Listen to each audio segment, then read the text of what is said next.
अनुमति मांगता हूं। मंच पर आसीन मेरे बचपन के साथी, मेरे भाई आदरणीय सोमवीर गसोला जी, मंच पर आसीन सोनू सावंत जी, हमारे मेहरा साहब, सरपंच साहब और मेरे बहुत ही अजीज, और जब मैं प्रदेश अध्यक्ष होता था किसान कांग्रेस का, उस टाइम के मेरे जिला प्रधान और मेरे संघर्ष के साथी वेद शोरार जी, भूप सिंह जी, समस्त गांव, मेरा तो पूरा ही गांव मेरा अपना था भाई। जब मैं संघर्ष करता था, ये वो गांव था जो नाधान पाने से भी आगे मेरे साथ खड़ा रहता था। मेरी एक आवाज पर इस गांव ने जो मेरे पे एहसान कर रखे, मैं जीवन में इस जीवन में नहीं उतार सकता। मेरे बड़े बुजुर्गों, मेरे नौजवान दोस्तों, आज आपका ये बेटा आपके पास एक बार फिर फरियाद लेके आया है और बड़ी उम्मीद और आस से आया है कि मेरे बड़े बुजुर्ग, मेरी माताएं, मेरे साथी उसी तरीके से साथ देंगे और इस लड़ाई को भी ऐसे लड़ेंगे जैसे हम पहले लड़ा करते थे।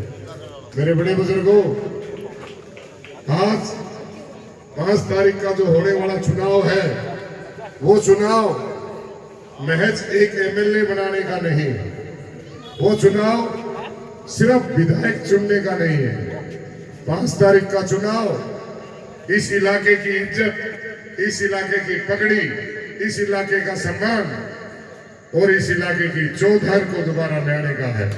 मेरे बड़े बुजुर्गों, ये वो क्रांतिकारी भूमि है जहां से हर आंदोलन की शुरुआत होती है,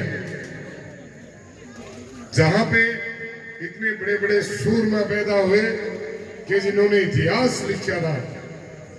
आज उसी भूमि के अंदर पिछले एक लंबे टाइम से इन राजनीतिक लोगों ने एक कलंक लगाया, और वो कलंक हमारे ऊपर ये लगा, बड़े बुजुर्गों, कि 117 गांव के अंदर मेरी किसी माता ने वो बेटा पैदा नहीं किया जो तुम्हारी नुमाइंदगी कर सके, तुम्हारा नेतृत्व कर सके। इसलिए बार बार राजनीतिक व्यक्तियों को बाहर से विधायक भेजना पड़ता है आपके ऊपर। इससे बड़ा कलंक, इससे बड़ी गाली कोई नहीं हो सकती। मेरे बड़े बुजुर्गों, हमारे ऊपर ध्यान कीजिएगा। 3 बार गोलागढ़ से जो रणवीर सिंह महेंद्रा जी आए, 1 बार चौधरी धर्मवीर सिंह जी आए, पिछली बार श्रीमती नैना देवी जी सिरसा से आई, और इस बार लुहारू से सोमवीर गढ़वासी को हमारे ऊपर थोप दिया गया। क्यों बड़े बुजुर्गों? क्योंकि जो व्यक्ति लुहारू में 3 बार चुनाव हार चुका, उस व्यक्ति को हमारे ऊपर थोप दिया। एक 3 बार हार के चला गया, एक 3 बार हार के आ गया।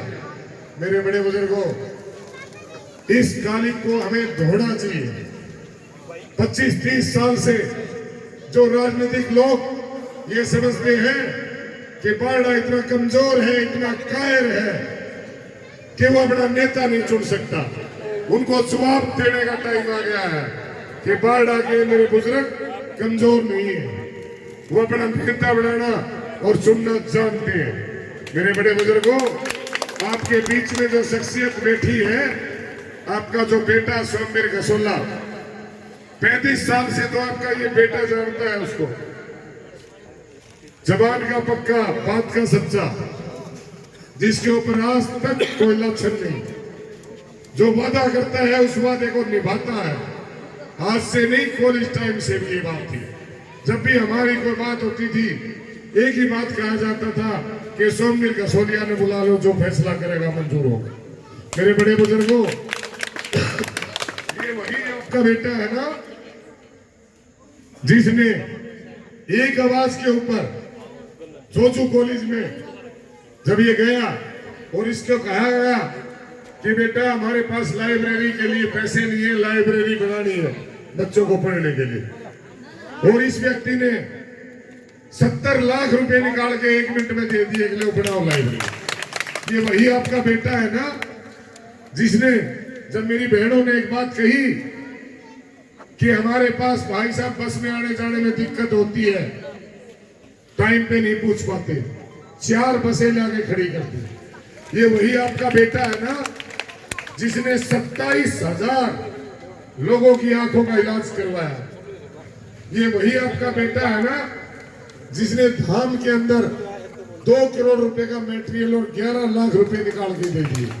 मेरे बड़े बुजुर्गों, क्या कसूर है इस इंसान का? सालों मेहनत की, एक साधारण से घर में पैदा हुआ, एक किसान का बेटा, एक फौजी का बेटा, जिसने दिन रात मेहनत करके पैसे इकट्ठे किए, और वो पैसे अपने बैंक बैलेंस बढ़ाने के लिए नहीं, अपनी प्रॉपर्टी खरीदने के लिए नहीं, इस समाज के लिए काम में लगाए, ताकि गरीब आदमी का भला उसके, हमारे भाई बहनों का भला उसके, और करोड़ों करोड़ों रुपया दान दिया। मेरे बड़े बुजुर्गों, आज जो हमारे सामने लड़ रहे हैं, वो व्यक्ति, मुझे नहीं पता, धनासरी ज्यादा दूर नहीं है, आज तक इस पूरे गांव में किसी के 10 लाख रुपए कन्यादान भी डाल के गए। वो व्यक्ति राज करेंगे, वो व्यक्ति हमारे ऊपर थोपे जाएंगे, या वो व्यक्ति जो समाज के लिए काम करता है, जो दिन रात अपने लोगों के बीच में रहता है, वो व्यक्ति हमारा भला कर सकता है। वो व्यक्ति नहीं जो राजघरानों में पैदा होते हैं, जिनकी बातें राजशाही होती है, जो बड़े बड़े रिश्तों का फायदा उठा के टिकट तो ला सकते हैं, लेकिन जनता से वोट कैसे लेंगे? वोट तो उसी को मिलेंगी ना, आपका आशीर्वाद तो उसी को मिलेगा जो आपकी लड़ाई लड़ रहा है। मेरे बड़े बुजुर्गों, मैं सिर्फ एक बात और कह के अपनी वाणी को विराम देता हूँ। 60 व्यक्तियों ने अप्लाई किया, जिसमें 2 भाई हमारे बीच में ये बैठे। एक ही बात कही थी सोमवीर ने, सोमवीर गसोला जी ने एक बात कही थी, पूछ लेना ये भाई बैठे 7 में से, बड़े नेताओं, इन 60 में से किसी को भी टिकट दे दो, सोमवीर गसोला तन मन धन से उसको विधायक बनाएगा। लेकिन हमारी इस कलंक को धो दो कि बाहर से मत थोपो। लेकिन फिर भी वही फैसला, 60 को काटा मार के, और एक उस इंसान को लाके खड़ा कर दिया जो अपने इलाके में ही 3 बार हारा हुआ। मेरे बड़े बुजुर्गों, ये कालिक तोड़ने का वक्त है। मैं आपसे हाथ जोड़ के प्रार्थना करता हूँ, एक बार फैसला कीजिएगा।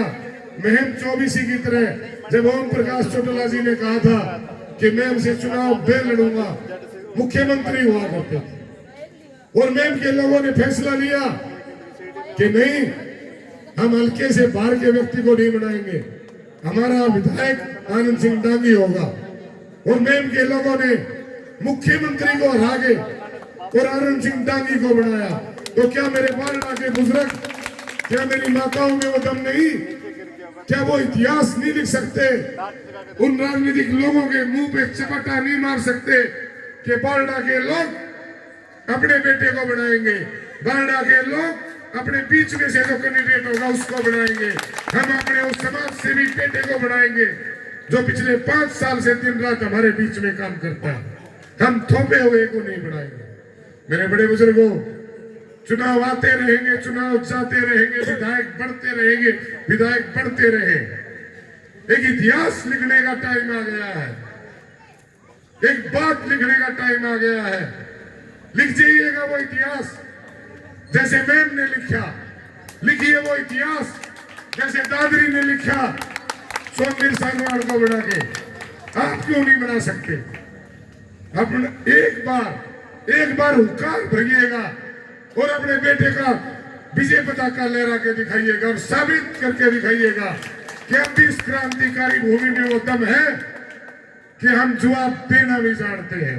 आपने मेरी बात को सुना, आपका बहुत बहुत धन्यवाद। एक आशा और एक उम्मीद लेके आपके बीच से जा रहा हूं कि आप सोमवीर गसोला जी के लिए दिन रात एक करेंगे, अपने बेटा मानेंगे, अपनी हर जात पात की बात को छोड़ के, हर धर्म की बात को छोड़ के, हर काम गुहान की बात को छोड़ करके और एक मुस्त होके एक बार न्याय का साथ देंगे, एक बार अपने बेटे को कामयाब करेंगे, यही आशा और उम्मीद रखता हूँ।